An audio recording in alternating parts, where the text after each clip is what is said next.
but the actions of another person, it doesn't sit well with me. And so I'm striving on with my journey and bringing back in all of the things that bring me joy. And if the person wants to take that ride with me, there's plenty of room. And if they want to keep on their own, then there's room there too. So it's all about, it's an individual journey. And, we all have that path. But once I got there, it didn't feel, that panicky. That was a big one for me. I learned that one. Once I started making choices from that panicky, I can barely breathe space, then it wasn't going to last. Because those were the moments where the decisions were not coming from that heart self space. And those were just on the fly, me going back to what did I do? What didn't I do? Welcome to the 1000 Days Sober podcast. My name is Davy. I am not an alcoholic. I refuse to be anonymous. I am someone who lives a self-led life, alcohol-free as fuck, and I spend every waking moment of that life helping other people do the same. And today we have a very beautiful guest here with you, Susana Carter, striver Susana Carter. She is an inspiring example of what it means to turn pain into purpose. She is an Arizona-based QHHT and Soul Speak practitioner. She works with people to unlock higher levels of consciousness, heal emotional wounds, and live their truest self. But Susana's path to this work was anything but easy. She's walked through childhood trauma, navigated adult heartbreak, and spent years using alcohol to escape, until one August evening, she put down the bottle for good. 8 years later, she's not only thriving, but she's helping other people do the same. And in our conversation, we explore her journey from drinking a bottle of vodka a night to guiding others through deep emotional healing, the challenges of living alcohol-free in a relationship with a partner who still drinks, and the lessons she's learned about self-responsibility, love, and holding space without losing yourself. If you've ever wondered how to stand strong in your sobriety while those around you continue to drink, or how life's darkest moments can lead to the most profound growth, you'll find so much wisdom in today's episode. So without further ado, I will leave you in the capable hands of the beautiful, the majestic, the awe-inspiring Susana Carter. Can you hear me? I can hear you. Can you hear me? Yes. We sound like two deaf people. Can you hear me? I can hear you. Susana, it's so great to see you. Hi. It's only been 8 years. Really? Time flies. I can't even believe it. It's like a blink of an eye. It's crazy, right? It's crazy. I'm going to start by asking you a random question. Okay, I'm going to give you some categories and you can choose one. Okay. Tender things, big, serious things, emotional things, or warming up. Dive in. Let's do the serious things. Why not? The big, serious things. I love it. All right, let me see what this question is. Oh, that doesn't seem too serious. How could you improve as somebody to work with? Myself? You only work with yourself, right? Yes. I'm not going to ask you that question then. Finish this sentence. When I'm at my angriest and most despairing, I think. Oh, self-sabotaging thoughts. Oh, goodness. What are some of those self-sabotaging thoughts that go through your mind, Susana? Oh, self-blame, not being present enough, feelings of just wanting to withdraw, turn into the wallflower, not be a burden. That's a big one. Have you always had this part of you? I'm sorry, what? Have you always had that like inner critic? Yes. Yeah, that's a big one. Yeah, amongst all this, once you start doing the stuff, the inner work, it all starts to come out. And that was a big one for me. feeling of being burdened on people and not being enough. That was a big one, a big hurdle to overcome, and realize that was total polar opposite of, my existence here. So that was a big one, really, really big one. Yeah. How did you overcome that, and what did you learn on the way? Because there will be a lot of people here listening to this who think they're a burden, especially women, right? So what did you learn about that journey going into that? First and foremost, that I'm not a burden. I never was a burden or meant to be a burden. And if I ever did perceive that, it was ultimately for me to experience in order to come out golden at the other side, and really realize that actually that was not the case. And if someone or some event or experience caused that, it didn't make that true. And so I had, in the inner work, it was about shifting that perspective, that lens, to show that, that can very well be how someone may or may not perceive other people, but what matters is how you perceive yourself. And, understanding that people around me were doing what they knew to do at that time, and it didn't necessarily reflect on me. And so to take that with a grain of salt, really, because truly, I know it vacillates on a scale, can go extreme to one extreme, as far as what people know that they're doing. But, to understand that a lot of people don't really understand or comprehend or are cognizant of the fact of the expressive things and the way that they act towards other, how deeply that will affect us as adults, children, grandparents. Doesn't matter what stage of life the person is in. It's just the emotional state and the impact that it can play on others. And it could just be as simple as one or two words, and that person will hold on to that. And I realized that was something that I carried from maybe 3 years old, from, when you start to actually remember, childhood memories. And so getting over that was a big one. And, but in the meantime, I was good at not being, I got good at not being a burden. Let's just say that. And I laid low under the radar for years. Those were the calm, the married years of raising the kids. Those were the normie years of my life. And then, 35, I hit 35, my children, I was a young mom. So children got a little older. I started feeling a little sense of, I can express, and, that just the floodgates opened and other stuff.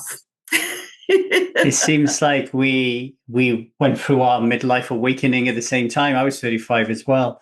What you just said then, what really spoke volumes to me, is the awareness of not blaming other people for your experience. Can you share a little bit more about that?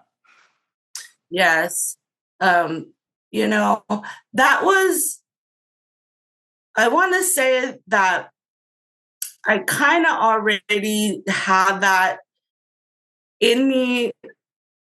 And it's hard to explain that. It's just something that you kind of know you have. But I always, even growing up as a young child, I had a sense that people around me carried sadness within them. And it brought me sadness, even just thinking that I would add to that as a child. And so already having that, it put me in a lot of situations of quieting myself.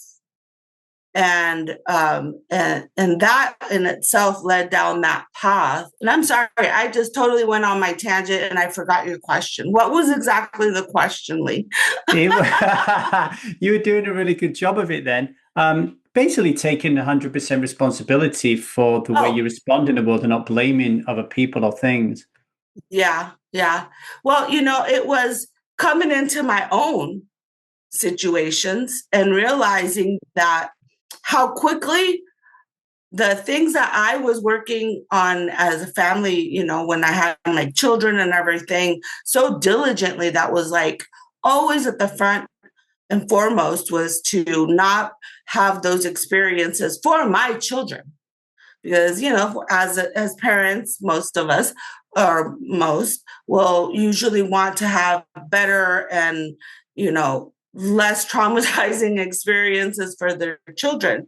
So in doing that, I realized that, I was kind of trying to cover the sun with a finger.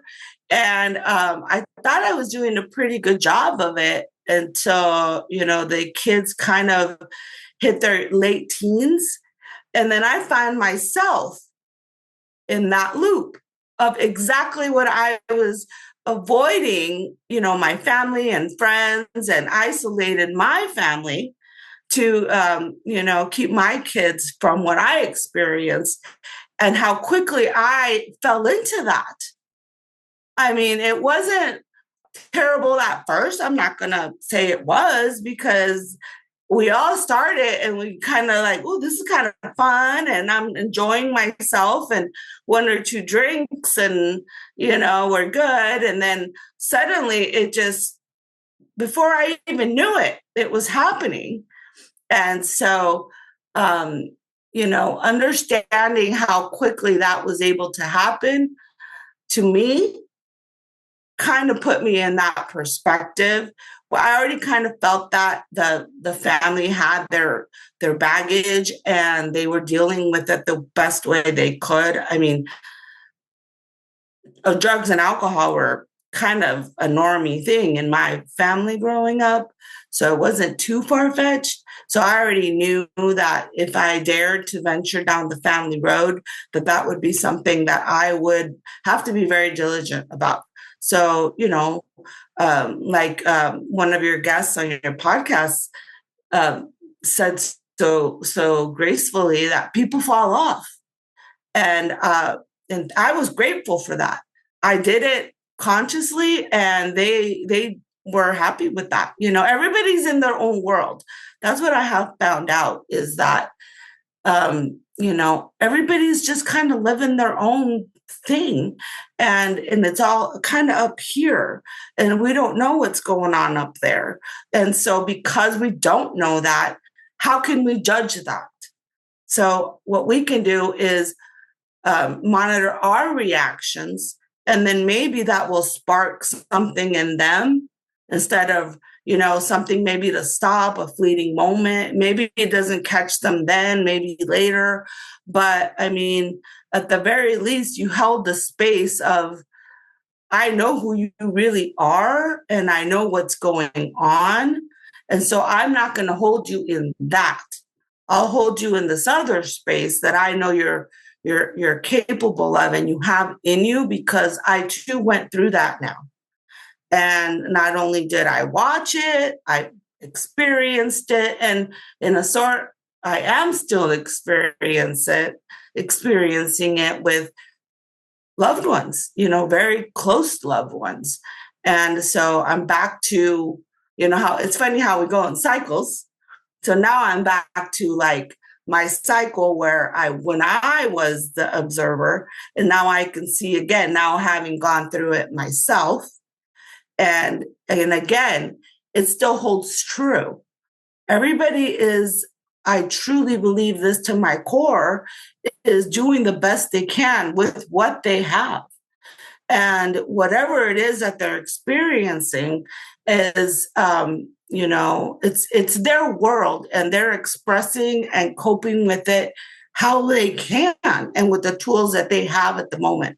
So if I can demonstrate that, I too came with very little tools, but along the way, meeting people such as yourself was able to add to that little tool bag and slowly but surely build up my own, so that then, now others can kind of see and ask questions. And I'm an open book.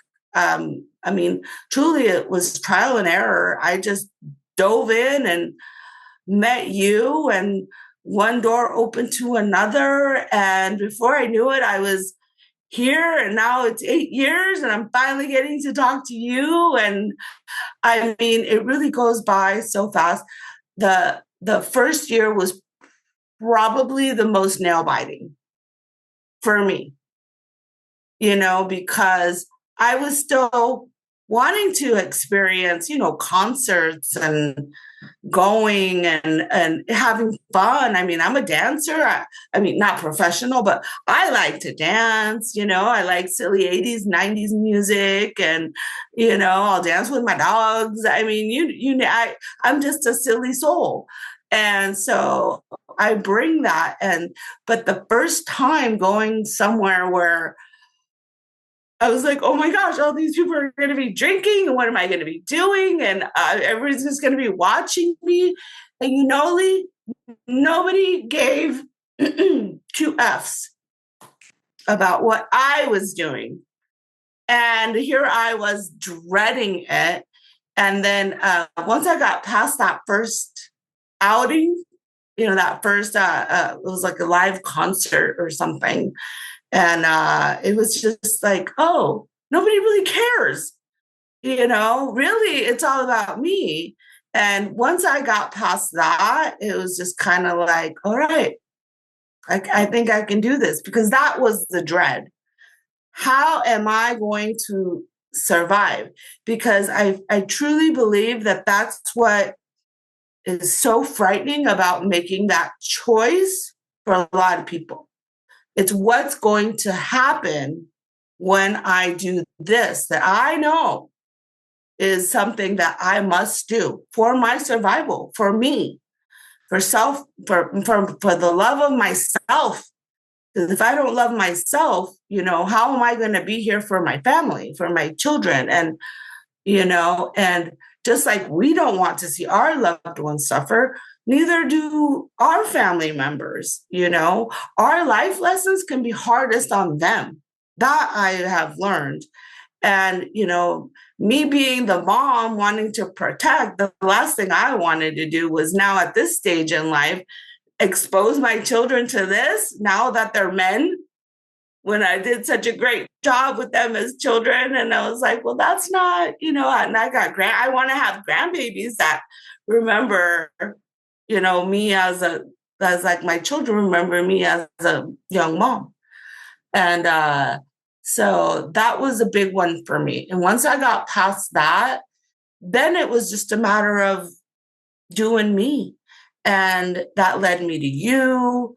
And, that was you haven't always, I always will say this, you were sent from source, because there was no way. I was sorry. No, it's okay. I'm sorry, Lee. It's okay. I had it ready because I knew. Let it come out. Sitting there Googling, I'll just share this.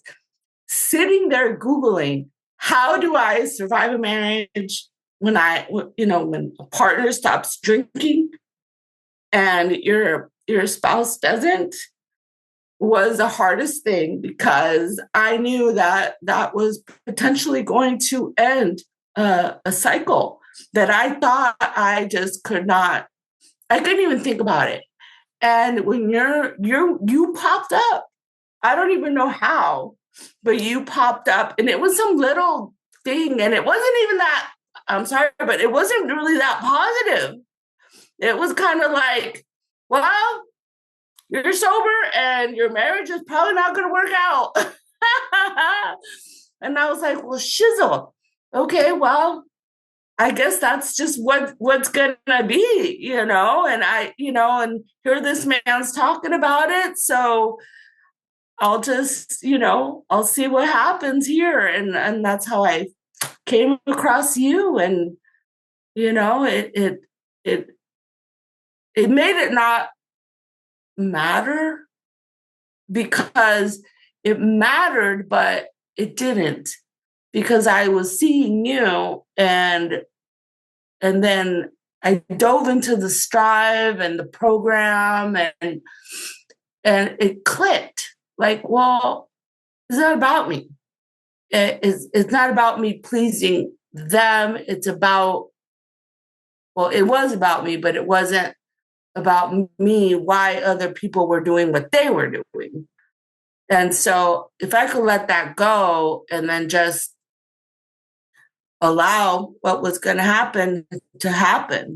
And once I did that, then, it just went.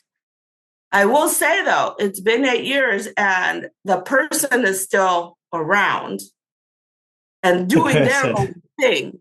The person. So the loved one. And there's still love. Well, let's talk about that. Let's talk about that a little bit, Susana, because every striver has their own Achilles heel. And I remember most of them. And I do remember at the time that your biggest issue was, how do I become this new version of me, but still coexist in a relationship where the other person is drinking? And there'll be so many people listening to this right now who are in the same spot. We have people in our Stride Discord community who have stopped drinking 7, 8 years. They've been with us that long and their partner's still drinking. And, it does create a disconnect. It really does. There's just something about it doesn't allow you to go all in. If something blocks you a little bit. So how have you managed to deal with it and have a relationship? Because I imagine it has been difficult on times. Oh, yeah, absolutely. It's, I've had my foot out the door a few times. We've had those conversations, those candid conversations where, do you realize what's happening here? And it wasn't about the person. It was about, it's always about self, and the people are mirroring, and it's all about self-reflection, truly.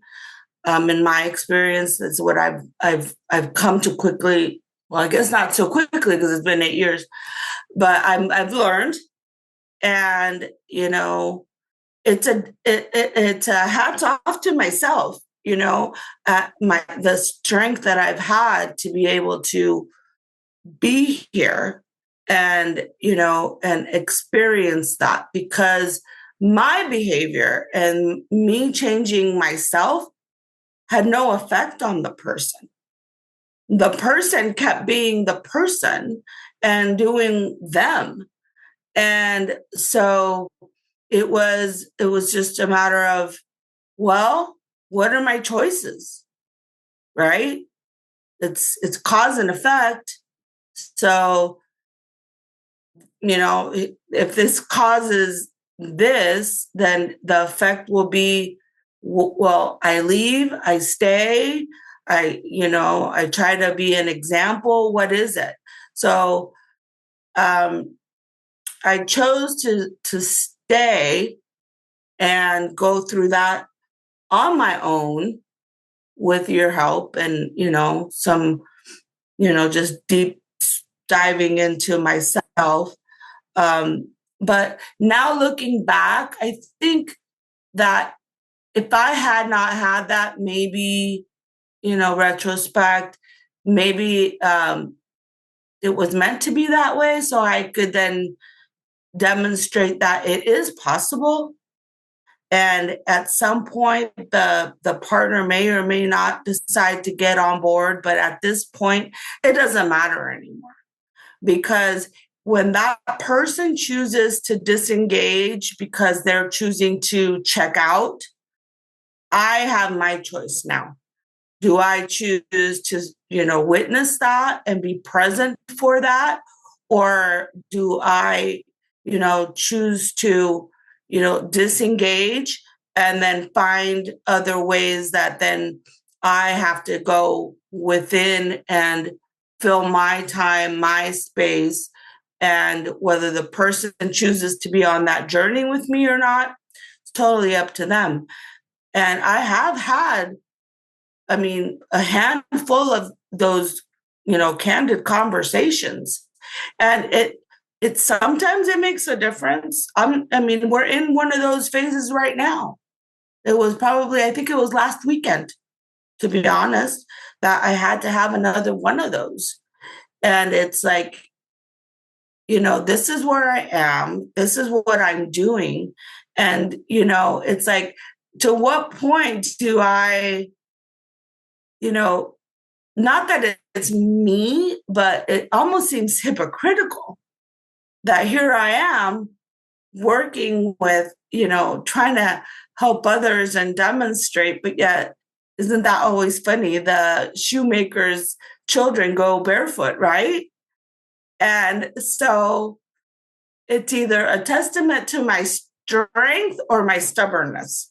And I think maybe those are the polar opposites of the same stick. So I'm kind of in the middle. It's a tug of war sometimes with the power, and but I'm fully in my power. I know where I stand, and I know what's happening around me. My eyes are open. um, the fact is I'm holding space for the person, and the person is either going to continue on the journey or not. And I'm now at a place where I'm okay with that either way, because the love is still going to be there. And I realize that it's all for his growth. And I cannot accelerate that by any means. And so when that person is ready, they will do it or not. And if I'm around for that, then that's okay. It's okay. But I have to be okay with it either way. And, and I'm back to where the cycle is, where when I was younger and I was keeping the family members at bay, when my kids were little, to now I'm finding that it's happening again, where I'm starting to isolate, and I'm not okay with that. Isolating because of the actions of another person, it doesn't sit well with me. And so I'm striving on with my journey and bringing back in all of the things that bring me joy. And if the person wants to take that ride with me, there's plenty of room. And if they want to keep on their own, then there's room there too. So it's all about, it's an individual journey. And, we all have that path. But once I got there, it didn't feel, that panicky. That was a big one for me. I learned that one. Once I started making choices from that panicky, I can barely breathe space, then it wasn't going to last, because those were the moments where the decisions were not coming from that heart self space. And those were just on the fly, me going back to what did I do? What didn't I do?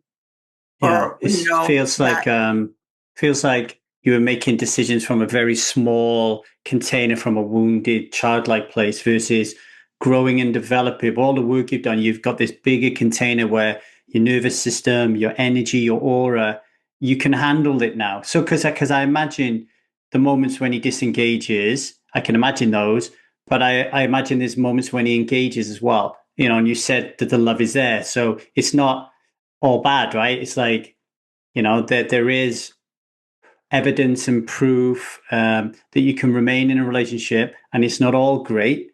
and you're okay with that, and it's not your responsibility, and your eyes are open. I love it. And I just want to give you some hope because I didn't the first time round. Liza, my wife, we've been together 15 years now. She asked me for a divorce because she said she was fed up of living with a little boy. She was fed up with living with someone who wasn't safe emotionally, because of my dysregulated nervous system and the way that I was walking my path on my edge of my window of tolerance. Like, just, I couldn't handle her energy. Like, I was just getting triggered all the time. And she's like, I'm done if you don't sort your shit out, So, Yeah. she always says, I should not have been there. I shouldn't have been in this relationship. And I'm like, it's pretty okay now, though, isn't it? And she's like, yeah, okay, I'm glad I stuck around. So there's the hope for you, Susana. It may turn. Yeah. It may turn. Well, you know what? Liza must be my sister in another life, because I think I've said those exact words. It gets to those moments where it's like, what's happening here? It's like you've got to come into your own, and and it's really just sometimes our choice of words could be a little more finessed, but we all reach that level of like, well, what do I have to say besides grabbing you and shaking you? Because my understanding is Liza is also pretty empathic and can sense and feel that energy, and having that weight of someone else's baggage, energy, whatever you want to call it. I mean, it eventually it just gets old, and enough is enough. And once you just reel it in and just say, this is just kind of it. Either you do or you don't, and I'm okay with either. And it's not get out of my life, I never want to see you again. But it's right now in this time and space, this is just, we're like not even on the same timeline, I don't think. I mean, I think sometimes, if I was above observing and watching the dynamic, it would be comical. It would be like watching two rats literally in a maze.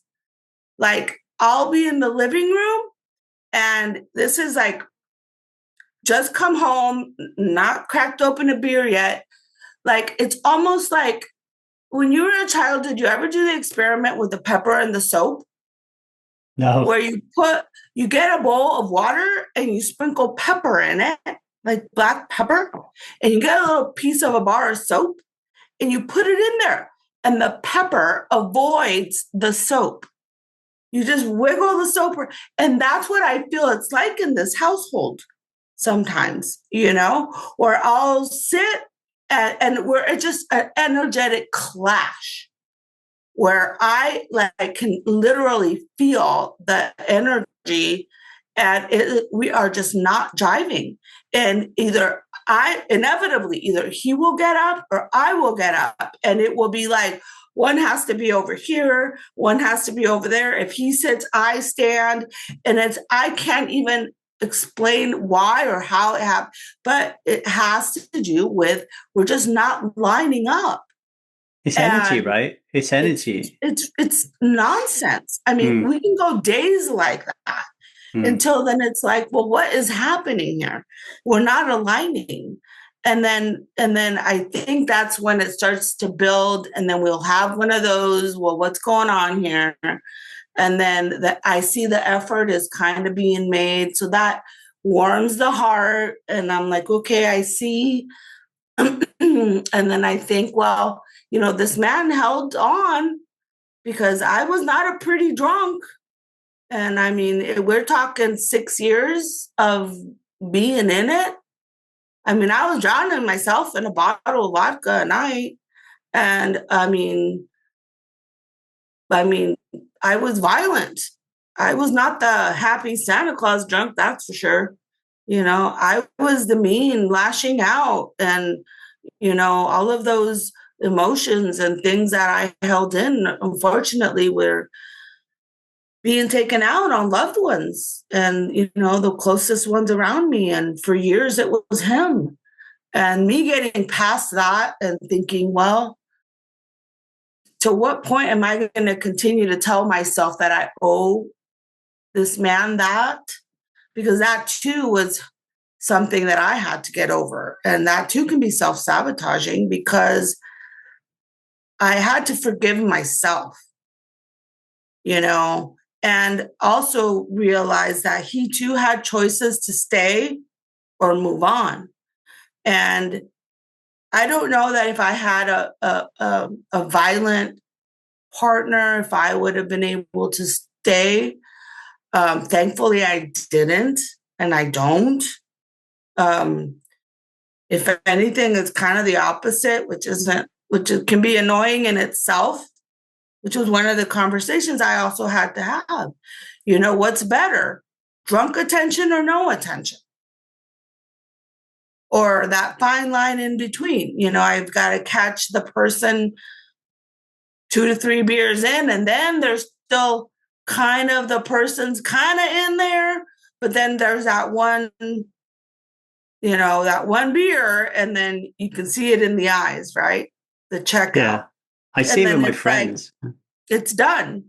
It's done. And maybe that was a fleeting 5 minutes that I had to get and then it's like, well, is that person even going to remember the next day? And we're talking important decisions. Like we have to make choices. Like, we have life, there's mortgages, there's bills, there's, what are we going to do, this and that. And it's like, well, I have like this sliver of a window to get it in there. Or, during the day, the person's at work, but that's a whole other a whole other dynamic. And, it's like calling them in the middle of the day with mortgage questions, it's like, well, it just seems silly to have to dance around those things in order to allow this external, elixir to be present, and how much shit, pardon me, we put up with in order to just like, and it's like, it's so unnecessary, but, Susana was drinking a bottle of vodka a night. She was in the depths of despair. Her relationship strained, her life shrinking, and then she found me and Strive. That was 8 years ago. Today, she is alcohol-free as fuck and helping other people heal and grow in ways she never thought possible. And here's the thing, you can do the same. You can be the next Susana. Strive Foundations is where it begins. It's where you untangle the lies, where you discover who you really are beneath the bottle, and where you finally step into a self-led life. So if you're listening and you are tired of feeling stuck like Susana was, Strive Foundations is for you. www.thestrivemethod.com/foundations. Hope I see you on the other side. Now back to the podcast. I actually recorded a video yesterday. I'm doing Strive Foundations. So I just created a workshop called Strive Foundations. So it's like 20 workshops from the Strive method. So it allows people to come in at a lower price point to take a look at it. And I was like, I'm going to put a video on the page. I was like, what type of video am I going to put on this page? And, you can be like, oh, come and try this. This is epic, blah, blah, blah, blah, blah. And I thought, do you know what I'm going to do? I'm going to just speak from the heart, right? And I was saying that there are two things that I get really sad about when it comes to alcohol. One is witnessing the destruction of the loved ones around me and knowing that it offers zero value and just takes away everything and people don't see it. So that's the first thing that makes me sad. The second thing that makes me sad, and why I was saying it on the video, is how unusual it is for anybody to do anything about it. So like knowing that I have the keys to the prison cell, knowing that I have them and they don't even fucking want to take it out of my hands. Yes. Right. So that is what I'm hearing with you, right? It's like, it's this alcohol, this liquid light. This is why it's the worst drug in the world, because everybody who's drinking it just thinks that the other person who's not is the problem and that everything they're doing is okay. And so once they think they're okay, they're never going to be able to kill the end boss to get up the levels of the video game to do anything about it, right? It's just kind of like, no, this is who I am. I can't stop drinking. Like I remember, Susana, being at a marriage guidance counseling session with my first wife. And the marriage guidance counselor said, it's clear to me that if you don't stop drinking, the both of you, your marriage is not going to end. It's not going to survive. And my wife said, well, I ain't stopping drinking. And in that moment, I was like, fuck, she loves alcohol more than me. I got so angry about that. Now I can step back and say that was a little wounded part of hers just responding to try to keep us safe. But at the moment I was like, this girl's choosing alcohol over me. I couldn't figure it out in my head. Yeah. You know? That's harsh. Talk about the cold bucket of water being poured on you, right? Those moments of like, are you kidding? Yeah, that's a rough one. That, I've had those moments, and it's but we stayed, right? Yeah, I just want to echo something back to you on that. Two things. No, I mean, I stayed in my first relationship for a very different reason than I stayed in my second relationship. So I stayed in my first relationship because I was scared. I was codependent. I was just riddled with shame. I was a boy. Like I stayed in that relationship for things like I didn't want another man to touch my woman. Like those were the thoughts that were going through my childish little head at the time, right? Where am I going to live? Like it was nothing about the relationship. But the second relationship, the relationship I have with Liza, I just want to echo back with you. You know, when you're saying about the soap and the pepper, I would say that me and Liza are both in the work. We both are trying our very best to understand when we're in self and when we're not, and to try to navigate and do that and to raise a beautiful child at the same time. And there are many times when we are like the soap and pepper. I mean, Zia and Liza just left. They just went for a 3-week vacation work trip. And the first night they left, when I was on my own, I slept all night for 8 hours for the first time that I can remember. Like I'm a get up at night 4 times a night to have a pee guy. They left, and the night they left, my nervous system just said, "Okay, we're calm now, right?" Because these other human beings that trigger your nervous system, and you avoid, and they avoid you because it's like I trigger your nervous system, you're going to trigger my nervous system because it's all co-regulated. Suddenly, when no one's here, I can just fucking chill out, So maybe, Susana, you just need to go away for a month. Maybe you just need to go and look after yourself. Go to Morocco or I don't know, Ibiza somewhere, and dance and go away for a month just to let yourself calm down. Get out of it. It's so funny that you say that. Funny, not funny, because I always find that things are just perfectly timed. But I was just saying that last night. My boys are in Las Vegas, and I'm in Arizona, so it's just a 4-hour drive.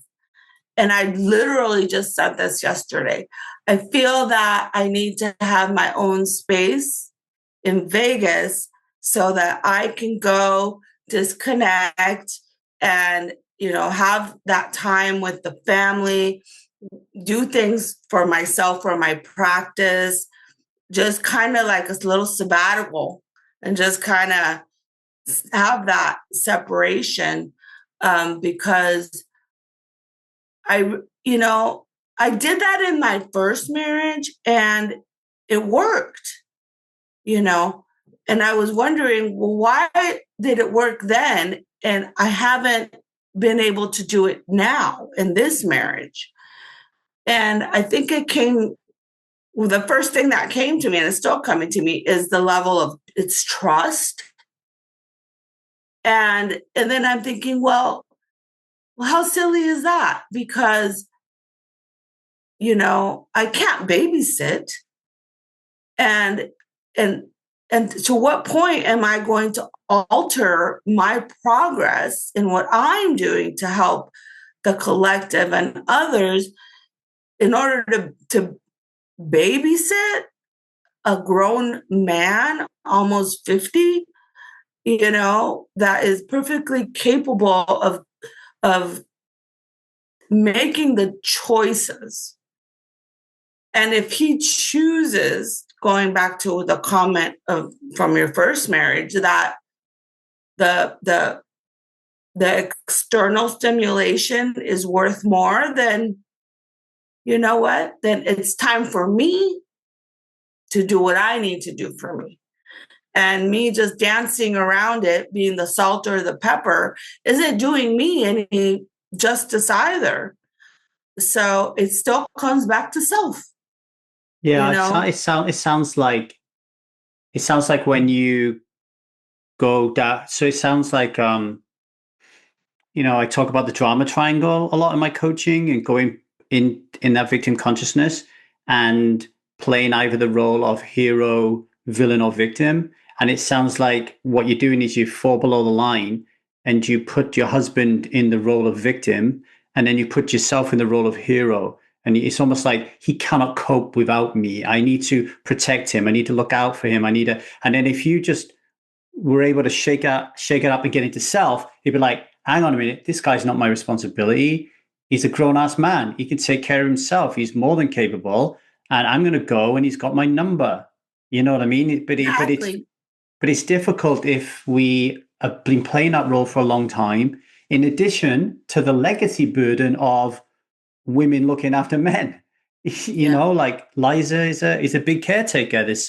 I've lost count the amount of times I turn around and I'm like, I can't manage, and she's like, there's a part about a man that they see their woman doing everything for them. And there's a part of them that likes it, right? They're like, oh, wow, that's good that she's doing that shit for me, right? Because that makes my life easier.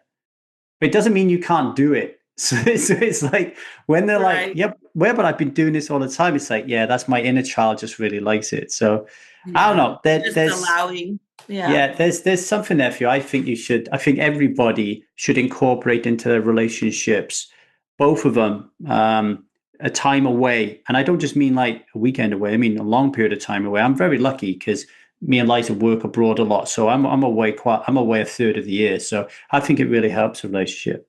Anyway, I wanted to move on a little bit from the personal story into the QHHT training, right? The quantum healing hypnosis technique and soul speaking.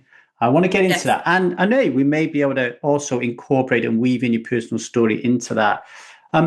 How did you go from drinking a bottle of vodka a night to becoming a quantum healing hypnosis technique practitioner? Is there a link there? Is there something about becoming the practitioner that's helped in your healing process? Oh, absolutely. I truly believe that it was my higher self that came in, and just that it was okay. This is the only way I can explain it. So August, the next 10 days here, August 14th is my 8-year anniversary. And I remember it so well.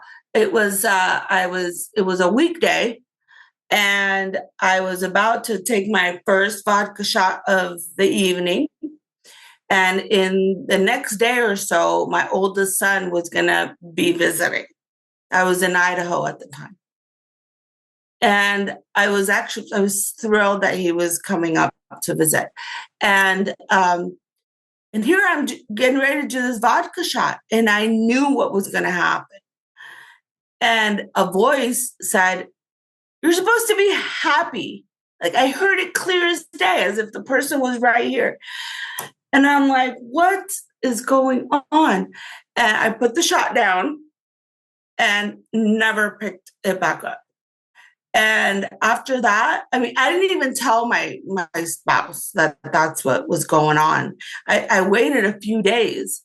The weekend went by, the child visited, everything. I stayed sober the whole time. And that's when I knew.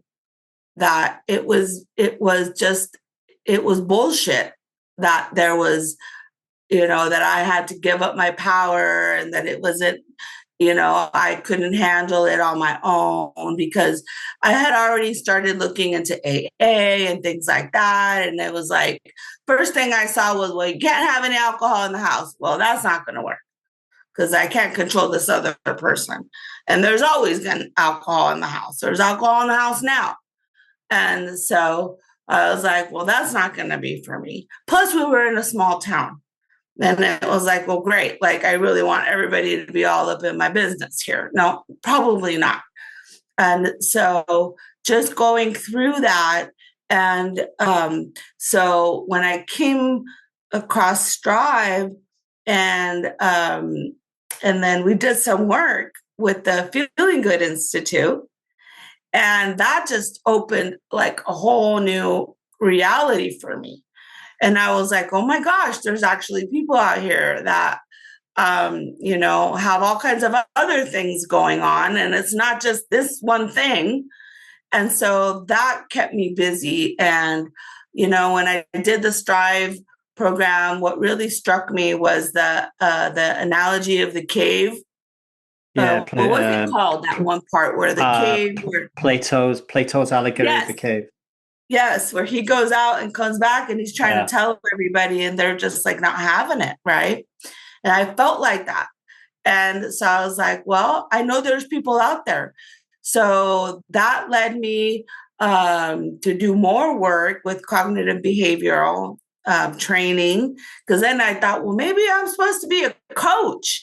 I don't know. So I dove into that. That led me into the Flow Institute, got, certain, life coaching, and didn't really do anything with it, but went through it. But now I understand why I went through that. That led me to a gal who I paired up with for, you got to kind of do the trainings. And she turned me on to Brian Weiss in Many Lives, Many Masters. And she said, you should read this. And I was like, well, that's kind of out of the blue. And she says, no, trust me, you should read this. So I did.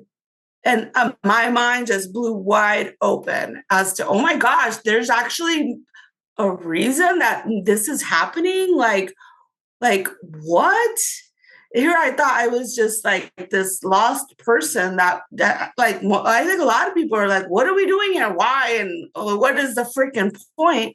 And maybe that's why we choose to, the F it and going down that road of just doing whatever, because we don't really realize that there's a whole other thing going on here. It's like on a metaphorical level. I mean, it's just beyond our comprehension, especially when we are living out of a bottle. So the veil is really thick then. And so that led me into that, and then next thing I knew, I was doing the Soul Speak, because I was going through physical situations. When I was younger, I think I was like 23, 24. I had thyroid cancer. And so I had to go through all of that, radiation, getting it removed, not being able to be in the same room as my children for like a week because I had radiation. And I was like, it was the craziest experience, like having to be in the hospital and just going through all of that in my early 20s. It was like, why would I even get cancer? And so diving into Soul Speak, it was, all about the voice. And what was I not speaking? I had so many things that I was holding in, and that it truly is amazing when you understand that our bodies are really here for us. They are our twin flames, our life partners. I mean, they are here, they're carrying us, and they take little, if any, credit.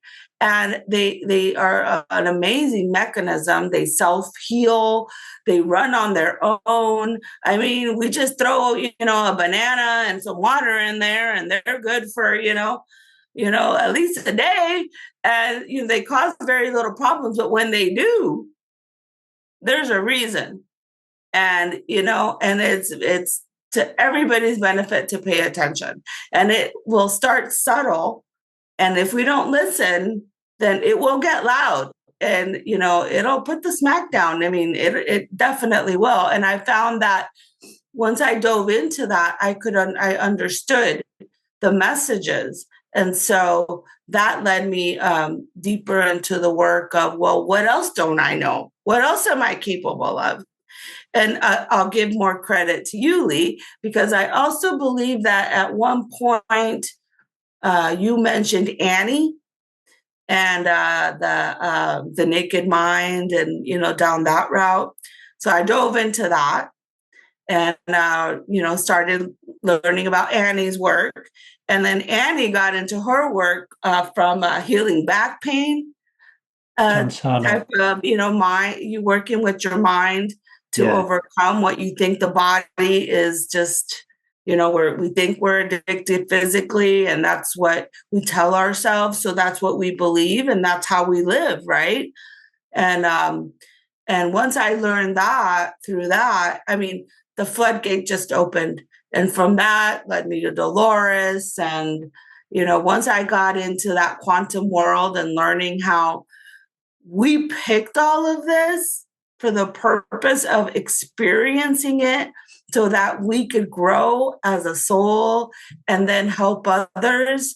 I mean, it was just mind-blowing. And truly, that's why I can kind of sit in my space, whether I'm alone or with my partner and whatever they're going through, because I truly know that really we are all just here for the experiences, and we're all going to end up at the same place. We're just all just coming into it at our own time. And I can't rush him like no one could rush me. I had to go through it. Just like we can't just come back into the cave and say, blah, blah, blah, this is what's happening. No, they have to experience it. If they don't, then, it's not going to resonate. And so once we can realize that, we have to be okay with that. There's no other way to be. It just is. And once you're okay with that and knowing that, if I came out okay, they can come out okay, and they will, because we were here, placed here, sent here, came here willingly for that and for that growth. And so for me to try to intervene is almost doing that person a disservice, because they have to go through that in order to grow. And for them to, be able to stay in that space. Otherwise, it's going to be that constant back and forth, back and forth. I mean, this goes all the way back to the beginning when you said about being a burden. Yeah. Because right at the beginning, you said, I had to experience that. Yes. And know that I was never a burden, and if I was made to feel so, whether it was deliberate on the other person's part or not, it didn't make that true unless I believed it. But that experience that you had of feeling that you was a burden allowed you to have that, like that wisdom that you was not a burden, and if people thought you were, then that was them, not you. And now you've got something there, like a framework almost, that you can apply for many different situations, because it's not just thinking you're a burden. It will be thinking that you're not good enough. It will be thinking you're not capable of not drinking, if your partner in your relationship. So it gives you this framework, doesn't it? To like, I love it. Everything you're saying, it's all about, it to me, if it just feels like just being really human, right? And like if I think of all the most tragic things that have happened in my life, I won't reel them off now because I've only got 5 minutes left, but there are so many different tragic things that happen. I'll just give you one, right? So my mother, was pregnant. She was like 9 months and she had a complication and she had to give birth to her dead child. Her name was Rachel. And I remember at that time, I must have been 7 or 8. And that's when I denounced God. I was like, I don't believe in a God who's going to kill little babies. I remember it. I do. And it was tragic. It's terrible. But my little sister Claire would never have been born without the death of Rachel. So I'm just using that one as an example. And the other one is like, I loved my first wife for over 20 years. I thought I would be with her forever. And then it turns out she was only meant to guide me and to help me to move to a certain season in my life. And then this other woman turns around, rocks me off my feet, and gives me a daughter that I never thought I would have. So it's almost like the death, rebirth, death, rebirth, death, rebirth. Yeah. And so it's like everybody out there listening who's like, well, my alcohol is like my best partner. Like, how can I like get through life without it? It's death, rebirth. Like that relationship will end, and another more beautiful relationship will surface. Absolutely. Which, if me and Susana could help you, it would be your relationship with self, right? Absolutely. And that's what it comes down to. I mean, we can only make our choices for ourselves and be examples and just keep on keeping on. I mean, that's what it's about. It's the journey. It's not hurry up and get there. And, if we can self-reflect and what did we learn, we just become that superpower, that super being. And it doesn't mean you have to go back. I say it all the time. I'm on the bridge. I'm here. I'm like that guide with that little red stick. I'm here. Follow me, but I'm not going back that way. The road is, the road is up. Do you know what I always tell people, Susanna? Like, you can go to school. Like, I'm not schooled, right? Like, I left school when I was 16. But you can go to school and learn shit. But you can also live and learn shit, right? And I always say that I'm a very good coach because I fucked up so much in my life. Like, it's usually when I work with somebody, I have an experience of what they're dealing with because I'm either in it or I fucked it up somewhere along the line. So it's like, Yeah. like having a divorce, having your kids hate you, being in jobs you don't like, getting sacked, being naughty, all those things. Check. Yeah. It's like you check it out. You name it. I have a story. I've done it. Susanna, how can people get hold of you? How can they work with you? How do they do that? If you want to learn more about QHHT, you can go just to my website. I have a link there. It's susanacarter.com. And I have a link there that will take you to the Dolores Cannon official if they want to learn more about QHHT. And that has to be done in person. So I'm currently in Camp Verde, Arizona. So just about 20 minutes outside of Sedona, which is amazing. And I'm also going to be setting up a space in Las Vegas. So if they want to make it a destination thing, Sedona or Vegas, come on, we got you covered. But for Soul Speak and, just one-on-one kind of intuitive coaching, those we can do, on the phone or via Zoom. Soul Speak, what our body is saying to us. If you've got any ailments that, are going on through the body, it's pretty literal. I'll just share real quick. I know we're running out of time, but I was thinking I was getting arthritis. My hands were clenching and I was like, okay, this is it. I'm showing the signs. And it turns out that it was all just emotions of me holding on to the parental relationship that I had at the moment and expectations that I was putting on my parent. And I was not letting go of those expectations as that child, that trying not to be a burden. And I was hanging on for dear life. And it was literally causing my hands to do this. And once I realized that, gone. And I know if had I gone to the doctor, I would be on all kinds of, It's rheumatoid medication. arthritis and all kinds of stuff. But once I realized that that's what was causing it, never came back. That's the power of the mind. And once you realize what's going on, then it's no longer needed. And that's the beauty in that. If you can understand that concept, the drink will not hold that power over you that you believe it does. Wow, And that thank you for truly that. is what it is. Yeah, thank you for that, Susana. So if you're listening to this, folks, here's a beautiful lady who was drinking a bottle of vodka a night, and she's now ready to celebrate her 8-year soberversary, or whatever you want to call it. I like to say alcohol-free as fuck. So what she does works. What she does works. Think about it. I always say, if you've gone one day, you know a little bit more than a person who hasn't gone one day. This beautiful woman has gone 8 years. So seek her out, work with her. I'm sure she'll change your life. Susana, it's been really beautiful to connect with you. I love you, Lee. Love you too, my darling. Keep doing the work. Keep helping, inspiring people. I know you're doing that in the Strive community now, and I really appreciate it. And catch you soon, yeah? Okay. Love you. Have a great day. Bye, everybody.